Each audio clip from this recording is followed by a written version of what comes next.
Coming up on this episode of Everyone Has a Voice. I didn't know that my thoughts can come from three places. They can come from me, they can come from God, or they can come from the devil. In that moment, I just thought I was agreeing with myself. Silenced by her own sin over a decade ago, she believes in giving everyone a voice. She's an author, speaker, mentor, and voice for the underdog. Be inspired by radical stories of change that prove you could be one different choice away from a better tomorrow. Welcome to the show that proves them wrong. This is Everyone Has a Voice with Christy Neal, brought to you by Choose Different Ministries.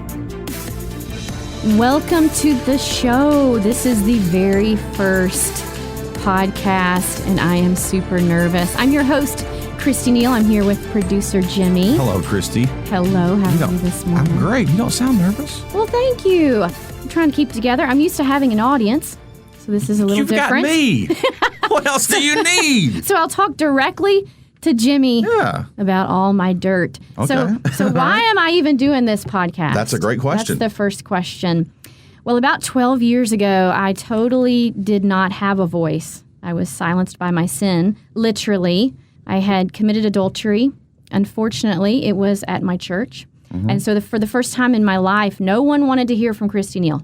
No one was knocking down my door to take me to dinner or lunch or to be seen with me. So I'm guessing you were pretty popular at one point. Oh, popular in a bad way. But I meant before. Before, yes. Yeah. Everyone loved Christy Neal before. I remember actually my Sunday school teacher saying, we need more Christy Neals. She's so honest. She gives just good feedback, and I wish we had more people to share like her. But when I had something ugly to share, it was a little bit different. And so that's why... But you were still being honest. I was being honest. I was. Okay. But I no longer fit that box of perfect little Christian woman and perfect little Christian family. And so it's so important for me that I have a voice now, and it feels so good. And I love the idea of this and allowing other people to have a platform to share their story. You know, people love a good story. That's right, especially an underdog story. Underdog story, but, with a happy ending maybe. Yes, Okay. Definitely. So I like to call my story a bounce back story. So for the very first show, you are going to share your story and the inspiration for, is this how Choose Different Ministries started? It is. Okay. It is, Jimmy. Yes. And so Choose Different Ministries is really about learn from me and choose better than I did. So I believe we can learn from people that do it the right way, and we can mimic how they did it, or we can learn from people that do it all sorts of wrong ways. Sometimes it's good to see the wrong way so you can let somebody else make the mistakes. That's right. It's like, ooh, I don't want to do it that way. And so that's what my story is about. I'm an author and a speaker, a podcast host now, and a mentor. And so I do have a book out, Don't Ever Tell, if you want to read all the dirty details. But basically, I just longed to speak to a woman that had been where I'd been, done what I'd done. I wanted it to be in a church because I just felt so cast out and tainted. And I wanted her to have this tremendous bounce back story and just look me in the eyes and say, you're going to be okay. And so when I didn't find her and I cried out and begged God for her, I really felt like he was like, you are her. You are the girl. And I was like, whoa, wait a minute. I'm a hot mess. I am a hot mess. I'm in the South. Christian women in the South that commit adultery are not super popular people, Jimmy. And I didn't understand at the time, but now I do. I'm going to share my story with you. Okay. 12 years ago, I began a relationship with a man at my church. This man was not the man that I had married, and I was not the woman that he had married. Yet over the course of about 1 year, we began sleeping together. So you might ask me, how does this happen? Well, I will be honest with you. I loved my husband at the time. I adored my daughter. I loved the family that we had created, and I loved my job as a stay-at-home mom. And so it doesn't make sense, right, Jimmy?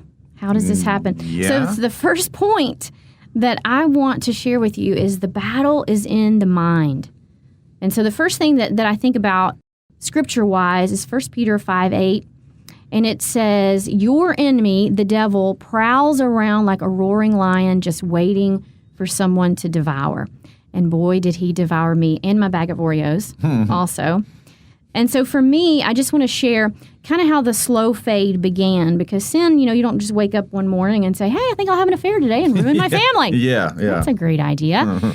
So actually, I was a stay-at-home mom. I'd only been in this position for about 3 months, so it was brand new to me. And prior to that, I had worked in a professional environment for 5 years, had my degree in communications, loved my job, loved excelling in the professional field and knowing I was doing a good job. And then my daughter was born in 2004, and we decided it would be best for me to stay home with her. So all of a sudden, I'm not receiving awards for clean diapers, clean laundry, clean dishes. And I really started losing myself a little bit. And so I was in the laundry room one Saturday. My daughter was about 3 months old. And she was in a season, Jimmy, of just blowing through everything I put on her. Big time. And so once again, I found myself in the laundry room, and it happened to be a Saturday, and I'm scrubbing feces out of her onesie. And then it hits me. It's Saturday. Oh my gosh. I'm doing the exact same thing I do on Monday, Tuesday, Wednesday, Thursday, and Friday. And in that moment, I was just like, I don't know that I can do this. This is so mundane and maddening. But I love my daughter. Sure. So I remember in that moment, in the laundry room that Saturday, just clear as day, the next thoughts that I heard, you're such a good mom. Well, that got my attention, right? Yeah. Stroking my ego. And I stopped scrubbing for a second. I was like, yeah, I am a good mom. You do so much for your family. You take care of the house. You take care of your husband. You take care of your grams 3 days a week. What do you ever do for yourself? And so I'm thinking these thoughts are mine, right? And I stop and I'm like, yeah, what do I ever do for myself? And then the hook, you deserve a little fun. Just a season of fun. And I remember hook, line, and sinker agreeing with that thought in my mind. Yeah, I do deserve a little fun, just a season. And little did I know, Jimmy, but I had literally agreed with the seeds of temptation planted by the enemy. But I literally had no clue because I wasn't in relationship. I didn't have really truly discernment. And at the time, I didn't know that my thoughts can come from three places. They can come from me, they can come from God, or they can come from the devil. And so in that moment, I just thought I was agreeing with myself. I had no clue. So were you already friends with this guy? No. At this point? No, I was not. Okay. Didn't even know him. So fast forward about 6 months. And over the course of 6 months, I would hear these thoughts every, probably a few times a month. And every time they came up thinking they were my own, I would agree with them. Yeah, I am a good mom. Yeah, I work so hard. Man, I do deserve some fun. And so deeper and deeper, that was planted.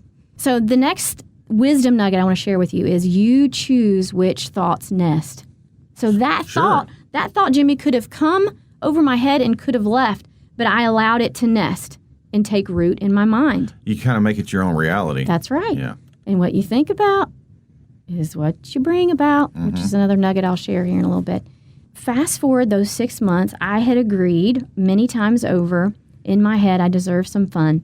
And lo and behold, something fun came along. And he had a name and he was fun. And since he was at church and we were in a church setting, I didn't think anything about it because I loved God and he loved God and we were at church and oh gosh, we would never, ever do anything to hurt our families. And so we started emailing with each other. And at first, just jokes, Right. And jokes are fun, right, Jimmy? Sure. And so I deserved a little fun and I didn't think anything about it. And then it became more and more of a habit. And then a thing called I am came along. Instant messaging, right? I'm dating myself a little bit. So instant messaging over our, PCs came along. And I remember the bing, bing, every time I had a message. And it truly was like an adrenaline rush every time I heard that. Yeah, it's kind of like the Pavlov's dogs, Yes, where you a little ring bit the of bell. dopamine. Yeah, Yes. you're like, oh, somebody cares. That's right. And I think I got addicted to that. Yeah. We would start carrying on conversation throughout our day over this I am. And we became good friends. But it was okay because he went to church and I went to church. And you deserve some fun. that's right. And even our Sunday school teacher, I remember saying, we should fellowship more. And so me and my new friend would joke, hey, we're just fellowshipping. We're doing what we're supposed to do as Christians. Things went on. We knew each other about 4 months, and I loved exercising, and he did as well. And we decided to form a running group at church and do a run together with several couples. We all started running together, and lo and behold, people started kind of dropping out.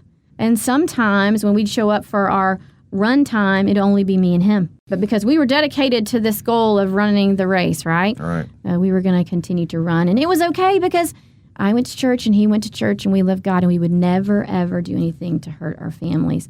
And so over the course of running this race and completing the race, I remember at the end of the race, we embraced, right? We were celebrating. And I remember thinking, oh, man, I think I really care about this guy. Mm-hmm. And I deserve some fun, and it's just for a season. It's just for a season. And so fast forward, just to be honest with you, we did end up, I think we kissed, and it was like 3 months after that we were in a full-fledged affair. And I found myself in the biggest, ugliest mess I would have never, ever dreamed that I would be in. So the third wisdom nugget is never say never. For sure. Because I justified that whole slow fade with one word, never. Mm-hmm. Oh, I would never do that. He would never, because we love God, we're in church. And it happens all the time, right? I mean, unfortunately, we have affairs and adultery all the time in church. So never say never. And I also think I had a false sense of security in my own good deeds because I was that perfect little Christian. Even when I was a teenager, I had not been drunk. I had not done drugs. I was a virgin when I married. My first husband and I both were. And I really felt kind of this false sense of security in my good deeds. So please, please don't be relying on your good deeds thinking that you're covered because the devil's tricky, right? Number 4, what you think about, you bring about. And I had decided I deserved a season of fun. And lo and behold, I found myself in a season of fun. And it went on for about 2.5 years, Jimmy. I lived a double life for 2.5 years. Yeah, that's a long time. It was a long time. And it actually really and truly became our own personal hell that we created because you're constantly looking over your shoulder. You're constantly cleaning your phone out. You're constantly, deleting your cookies off of your PC. And, oh, goodness, did I clean up the house, from the last visit? I mean, it's just constant chaos. And so I just want to mention that sin creates a chaotic state.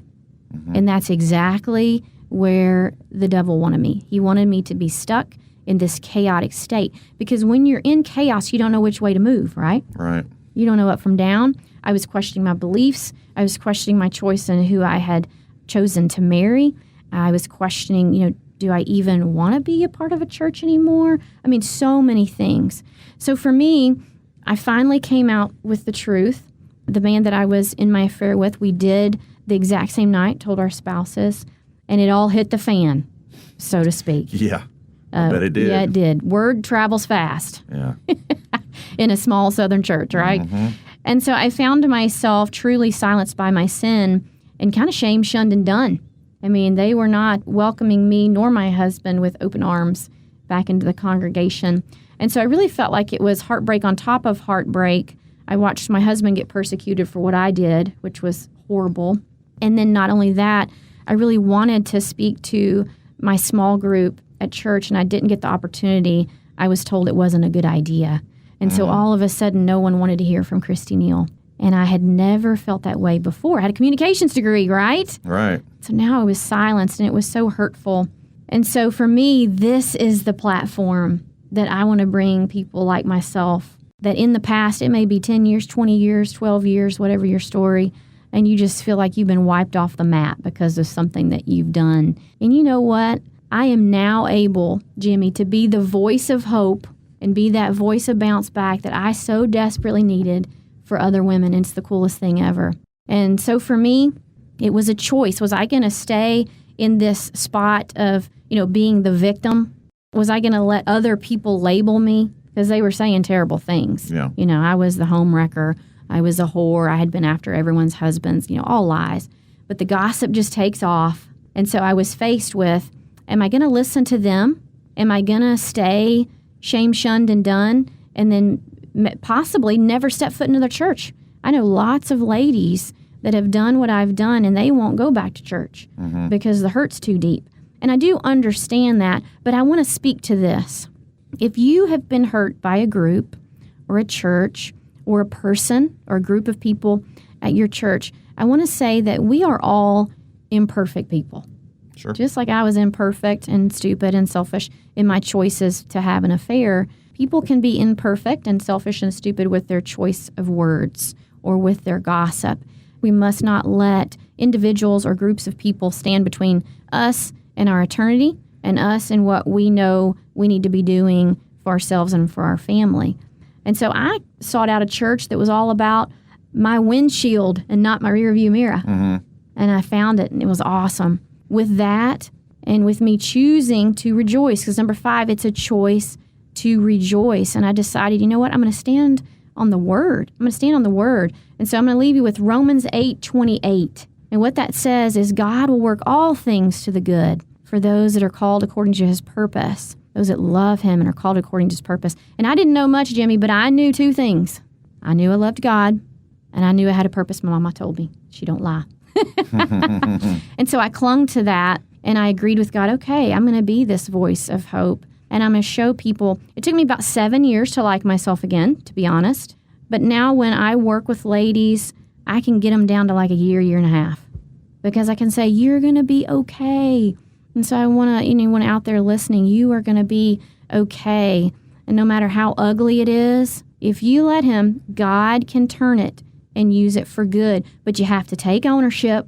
I had to own the fact of what I've done. It was stupid and selfish. There was no justification for it whatsoever. Then I had to accept where I was. I had lost everything. Lost my family, lost my marriage, lost my job as a stay-at-home mom, lost friends, lost my church family, lost extended family, lost my reputation. But I had to accept where I was because of my own choices.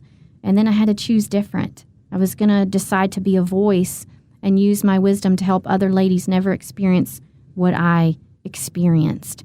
And so I encourage you, use your voice. And if you know of someone that has an amazing bounce back story and their wisdom nuggets could help other people, please go to my website, and I have a contact form there called Contact Christy. Reach out to me. I would love to hear about their story. And I thank you so much for listening to my very first podcast. I enjoyed it. Yeah. I didn't get emotional. I was glad. I was worried I was going to get a little teary. Well, but there's always next time. That's right. Keep listening. You could be one different choice away from a better tomorrow. To learn more about Christy and her bounce back from adultery, go to ChooseDifferent.org, where you can purchase her book and watch her interviews. Thanks for listening, and join us next time for Everyone Has a Voice with Christy Neal, brought to you by Choose Different Ministries.